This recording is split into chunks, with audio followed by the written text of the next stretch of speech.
Hello, my name is Jacob. I'm a second year student here at USF, and my two majors are political science and communications.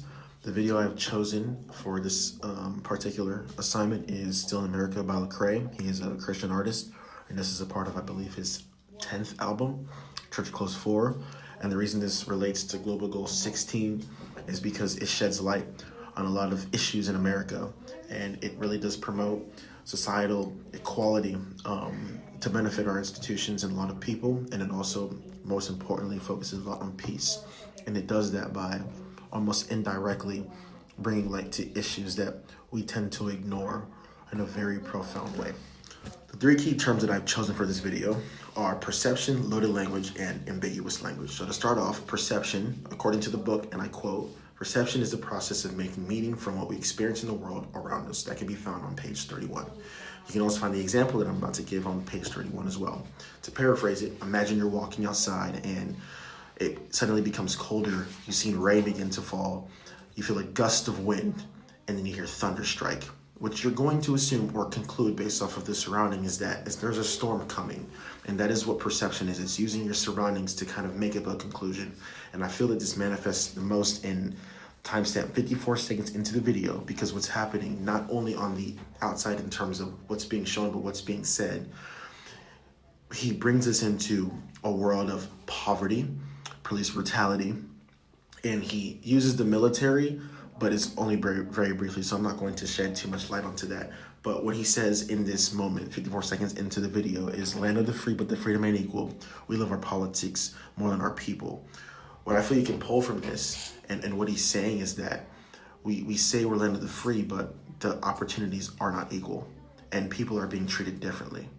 He makes sure to have a very interracial crowd throughout the entire video, but unfortunately, you see African Americans getting beat up by the police officers, and I'm not going to get into anything like that, but for the purpose of the video, what the perception he is giving is that although there are a lot of good parts of America, we do not shed light on the poverty that is very prevalent, and he makes it very clear in that instance.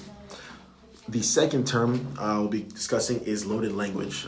By definition, according to the book, loaded language is words with strongly positive or negative connotations, page 39. And the example they gave was talking about immigration rights and how some say it's family reunification, like a family gathering almost, so positive, so fun. And others say it's chain migration and they're being kicked out and forced out against their will. Very negative, very positive. Perception is, okay, I'm gonna make this something that you hate, so you go against it. The other one is, oh, this is so sweet, let's do it and let's support it. So it's two ends of the spectrum. And where I feel this manifests the most in the video can be found 2 minutes and 5 seconds into it. So it is towards the end. It is, in fact, the verse I'm gonna use is the second to last line of the video, and you're gonna understand why in a second. And what he says is, same gang, but we're different colors, 4 fathers, but none of us brothers. So I feel he uses loaded language in both the beginning and the end of each of the lines. So same gang, different colors, 4 fathers, none of us brothers. For the same gang, but the different colors, when you dive into the word what gang means, you can mean a close affiliation, a group of gangsters, people that, commit crimes, or just a strongly tight-knit group of people. Okay, that is the positive connotation, that we're all on the same team.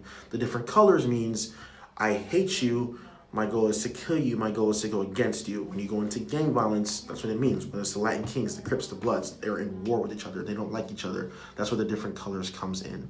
And as you go for the 4 fathers, but none of us are brothers, the 4 fathers, we got our freedom.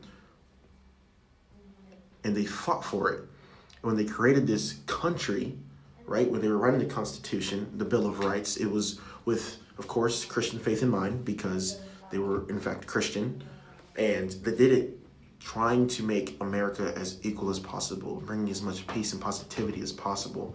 But the fact that the none of us brothers shows the division, that we are not family, we don't act like family.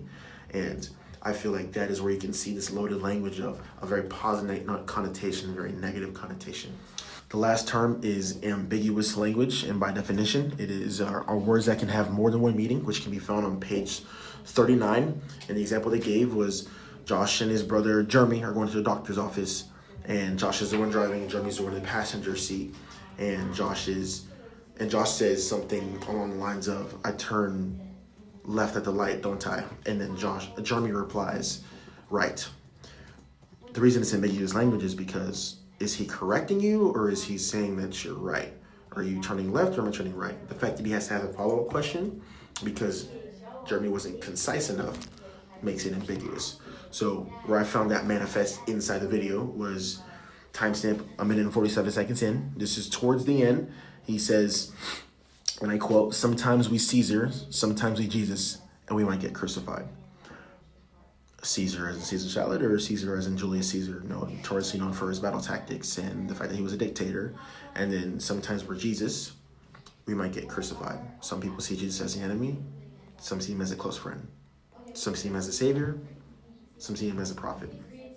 Getting crucified doesn't mean getting killed, doesn't mean literally being put up on a cross. He uses a bunch of ambiguous language here, but I think the message he's trying to get across is we could be using our battle tactics for war to win over another, or we can be Jesus, right? Shoot for peace, do our best, but although Jesus stood for everything that was positive, is what most Christians believe, he ended up dying in the end. And I think that there's so much that you can pull out of that.